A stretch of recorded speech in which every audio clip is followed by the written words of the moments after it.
கார்த்திகை தீபம் சீரியல்ல ஒரு குட்டி பிரமா வந்திருக்கு. என்ன நடக்க போகுதுன்னு பார்க்கலாம். வாங்க வீடியோக்குள்ள போகலாம். கார்த்திக்கு சாமுண்டீஸ்வரி பட்டு வெஸ்டியும் பட்டு சட்டும் எடுத்துக்கோ, அதுவும் காஸ்ட்லியான வெளியில் எடுத்துக்கோன்னு சொல்றாங்க. சந்திரா வேண்டான்னு மறுப்பு தெரிவிக்கிறாங்க. என்ன சந்திரா இப்படி பேசிட்டு இருக்க? நம்ம வீட்டு டிரைவர் முதற்கொண்டு எல்லாரும் நல்லா இருக்கணும், அதுதான் நான் விரும்புறேன். டிரைவர் ஒன்றும் பிரச்சனை இல்லை, நீ பட்டு வெஸ்டி பட்டு சட்டை எடுத்துக்கோங்கிறாங்க. அடுத்தது ரேவதி, உங்க அம்மாவுக்கு நான் பத்திரிக்கை வைக்காம மறந்துட்டோம், உங்க அம்மாவுக்கு கண்டிப்பா பத்திரிக்கை வச்சு அவங்களையும் கல்யாணத்துக்கு கூப்பிடணும், அவங்களோட ஆசீர்வாதம் எனக்கு வேணும்னு கேட்குறாங்க ரேவதி.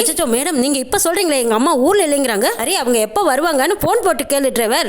ரேவதி ஆசைப்படியே அவங்களுக்கும் பத்திரிக்கை வச்சிடலாம், நம்ம நேரில் போய் பார்த்து கொடுக்கலான்னு சொல்கிறாங்க சாமுண்டீஸ்வரி. இதை கேட்டதும் கார்த்திக்கு ஒரே அதிர்ச்சி. என்னடா இது, அம்மாவை நேரில் பார்த்தா அடையாளம் தெரிஞ்சுக்குவாங்களே, எப்படி சமாளிக்கிறதுன்னு யோசிக்கிறாங்க கார்த்தி. அம்மா அவ்வளவா வெளியில் எங்கேயும் வரமாட்டாங்கன்னு சொல்கிறாங்க கார்த்தி. இல்லை கண்டிப்பாக என்னோட கல்யாணத்துக்கு அவங்க வருவாங்க, நான் நேரில் பார்த்து பத்திரிக்கை கொடுத்து அவங்களோட ஆசீர்வாதம் வாங்கிட்டு நான் அவங்கள வாங்கன்னு கூப்பிட்டு கண்டிப்பாக எனக்காக உங்கள் அம்மா வருவாங்கன்னு சொல்கிறாங்க ரேவதி. என்னக்கா இதெல்லாம் என்ன நடக்குதுங்க?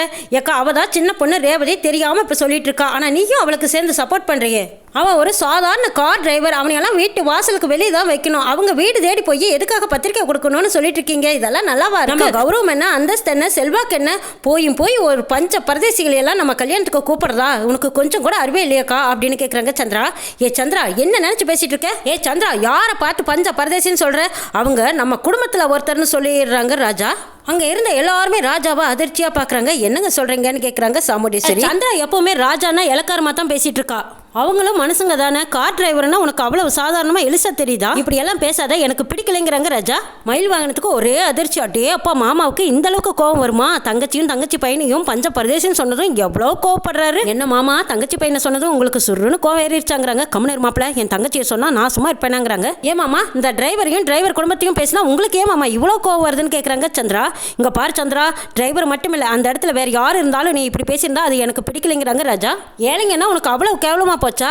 ராஜா நம்ம குடும்பத்துக்காக எவ்வளவு நல்லது செஞ்சிருக்கான் தெரியுமா? உங்க அக்கா உயிரை எத்தனை தடவை ராஜா காப்பாத்திருக்கான் தெரியுமா? ராஜா மட்டும் இல்லாம இருந்திருந்தா இந்நேரம் உங்க அக்கா கிடையாது. கொஞ்சம் மாச்சி நல்லதை நினைச்சு பாருன்னு சொல்றாங்க. இதை கேட்டதும் சந்திரா பேச முடியாம அமைதியா இருந்துக்கிறாங்க. சந்திரா, மாமா சொல்றதுல நியாயம் இருக்கு, மாமா சொன்னதுல எந்த தப்புமே இல்லை, இனிமேலாவது புரிஞ்சு நடந்துக்கோன்னு சொல்றாங்க சாமுண்டீஸ்வரி. ராஜா நீ உங்க அம்மாவுக்கு போன் பண்ணு, உங்க அம்மா எங்க இருக்காங்கன்னு தெரிஞ்சுக்கிட்டு நாமளே நேரடியா போய் பத்திரிக்கை வச்சுட்டு வரலாங்கிறாங்க சாமுண்டீஸ்வரி. ஐயோ என்னது, அத்தையும் சேர்ந்து ரேவதி கூட போய் பத்திரிக்கை கொடுக்குறேன்னு சொல்றாங்களே, உங்க தங்கச்சி அத்தை பார்த்துட்டாங்க, எல்லா கதையும் கம்பலுங்கிறாங்க மயில் வாங்கணும். மாப்பிள்ள எனக்கு ஒன்றும் புரியலையே, எப்படி தடுத்து நிறுத்தணும் எனக்கு தெரியலையேங்கிறாங்க சாமுண்டீஸ்வரி. கல்யாணம் வேலை அதிகமா இருக்கு, நீ அதை பாரு, ரேவதி வேணா ராஜா கூட போய் அவங்க அம்மாவுக்கு பத்திரிக்கை வச்சுட்டு வரட்டுன்னு சொல்லி பாக்குறாங்க ராஜராஜன். இல்லங்க ராஜா நம்ம குடும்பத்துல ஒருத்தனா நாமளே நினைச்சிட்டோம், அதுக்கப்புறமா அவனும் எனக்காக எவ்வளவோ நம்ம குடும்பத்துக்கு நல்லது செஞ்சிருக்கான். அப்படி இருக்கும்போது அவனை பெற்று அவங்க அம்மாவுக்கு நம்ம நேரடியா போய் பத்திரிக்கை வச்சு வரவேற்கிறதாங்க முறை. எவ்வளவு வேலைகள் கிடந்தாலும் சரி அதையும் தள்ளி போட்டுட்டு இதுவும் ரொம்ப முக்கியம் தானே, நான் ரேவதி கூட போய் அவங்க அம்மாவை பார்த்து பத்திரிக்கை வச்சு வாங்கன்னு கூப்பிட்டு வரேங்கிறாங்க சாமுண்டீஸ்வரி. என்ன மாமா இது, வசமா மாட்டிக்கிட்டீங்களே, அத்தையே போய் நேரடியாக உங்க தங்கச்சியை கல்யாணத்துக்கு கூப்பிடுறேன்னு தும்பட்டுக்கிட்டு நிற்கிறாங்க, எப்படி இதை சமாளிச்சு தடுத்து நிறுத்த போறீங்கன்னு கேட்குறாங்க மயில் வாங்கணும். அதான் மாப்பிள்ளை எனக்கு ஒன்றும் புரியல, என்ன பண்றதுனே தெரியலைங்கிறாங்க. சரி எனக்கு ஒரு ஐடியா இருக்குங்கிறாங்க மயில் வாங்கணும். உங்க அம்மாவுக்கு ஃபோன் பண்ணி எங்க இருக்காங்கன்னு கேளுங்க, நம்ம இப்பவே போய் உங்க அம்மாவை பார்த்து பத்திரிக்கை வச்சுட்டு வரலாங்கிறாங்க ரேவதி. வேற வழியே இல்லாம கார்த்தியும் சரி நான் கூப்பிடுறேன் அப்படின்னு சொல்லி அவங்க அம்மாவுக்கு ஃபோன் பண்றாங்க. அம்மா நான் தான் சொன்னேன்ல, பார்த்தீங்களா இப்போ எவ்வளவு தூரம் பிரச்சனை வந்து நிற்குதுன்னு. ரேவதி மட்டும் இல்லை, ரேவதியோட அம்மாவும் சேர்ந்து உங்களை பார்த்து பத்திரிக்கை வைக்கணும்னு சொல்றாங்க. இப்போ என்ன பண்றதுங்கிறாங்க. ஐயோ என்னப்பா சொல்ற, அவங்க அம்மாவும் வரல, அவங்க அம்மா என்ன பார்த்துட்டானா அடையாளம் தெரிஞ்சிருமே, எப்படிப்பா சமாளிக்கிறதுங்கிறாங்க அபிராமி. ரேவதியா இருந்தா கூட சமாளிச்சிடுவேன், ஆனா உங்க அத்தைக்காரி வராளே, அடே அப்பா அவ சரியான கொம்பியாச்சே, எனக்கு அடையாளம் கண்டுட்டா நம்ம நினைச்ச காரியம் எல்லாம் வீணா போச்சே. அபிராமியும் சாமுண்டீஸ்வரி வராங்கன்னு கேட்டதும் பதட்டப்படுறாங்க. பாட்டி வந்து ரேவதியே சரி வாங்க போய் கல்யாண பத்திரிக்கை வச்சுட்டு வரலான்னு கூப்பிடுறாங்க. நானும் வரங்கிறாங்க சாமுண்டீஸ்வரி. மேடம் நாங்க ரெண்டு பேருமே போயிட்டு வரமே, நீங்க இருக்கிற வேலையை பாருங்கிறாங்க.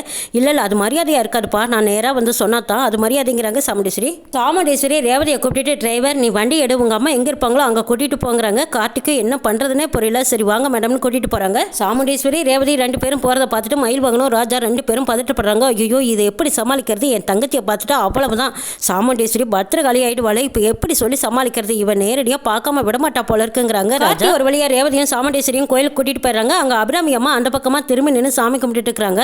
ரேவதி அடையாளம் பார்த்துடுறாங்க, அவங்க தான் நம்ம டிரைவரோட அம்மா அப்படிங்கிறாங்க. டிரைவர் அதான் உங்க அம்மாவாங்கிறாங்க. ஆமா மேடம்ங்கிறாங்க கார்த்தி. அப்படின்னு கார்த்தி கூப்பிட்டதுமே அபிராமி அம்மா திரும்பி பார்க்குறாங்க. திரும்பி பார்த்ததும் என்னடா இது, முகம் பூரா சந்தனம் பூசி அளவு குத்திருக்காங்கன்னு பார்க்குறாங்க சாமுண்டீஸ்வரி. அம்மா உங்க பையனுக்கு நல்ல பொண்ணு அமையணும்னு வேண்டுதல் வச்சிருக்கீங்களான்னு கேட்குறாங்க. தலையசிக்கிறாங்க அபிராமி. பாடா அம்மா இந்த அளவுக்கு வேஷம் போட்டிருப்பாங்கன்னு நான் நினைச்சு கூட பார்க்கல, எப்படியோ அத்தைக்கு அம்மாவை அடையாளம் தெரியலேன்னு கார்த்தி பெருமூச்சு விடுறாங்க. ஏமா இன்னைக்கு நீங்க வேண்டுதல் வச்சிருக்கீங்களான்னு கேட்கவும் அபிராமி ஆமாங்கிறாங்க. உங்க பையனுக்கும் சீக்கிரமா கல்யாணம் நடக்கணும்னு வேண்டிக்கிறீங்கிறாங்க. அபிராமியும் ஆமாங்கிறாங்க. கவலைப்படாதீங்கம்மா, உங்க ஆசை கண்டிப்பா சீக்கிரமா நிறைவேறுன்னு சொல்றாங்க சாமுண்டீஸ்வரி. அம்மா உங்களை பார்த்து கல்யாண பத்திரிக்கை கொடுக்கணும்னு சொன்னாங்க, அதனாலதான் உங்களை பார்க்க நேரா வந்தோன்னு சொல்றாங்க ரேவதி. என் பொண்ணோட கல்யாணத்துக்கு நீங்க அவசியம் வந்து என் பொண்ணை வாழ்த்தணும். ராஜா எங்க வீட்டு டிரைவரா இருந்தாலும் உங்க குடும்பத்துல ஒருத்த மாதிரி பொறுப்பா மரியாதையா இருக்கான். என் கல்யாணத்துக்கு வரேன்னு சொல்லிட்டு வராம இருக்கக்கூடாது. கண்டிப்பா அவசியமா நான் உங்களை என் கல்யாணத்துல எதிர்பார்க்க ஆசீர்வாதம் பண்ணுங்க ஆண்டின்னு சொல்லி ரேவதி அபிராமி காலில் விழுந்து ஆசீர்வாதம் வாங்குறாங்க. அம்மா கிட்ட நான் 2 நிமிஷம் பேசிட்டு வரேன்னு சொல்லிட்டு ரேவதியும் சாமுண்டீஸ்வரியும் அனுப்பி வச்சுட்டு கார்த்தி வந்து அபிராமி கிட்ட தனியா பேசுறாங்க.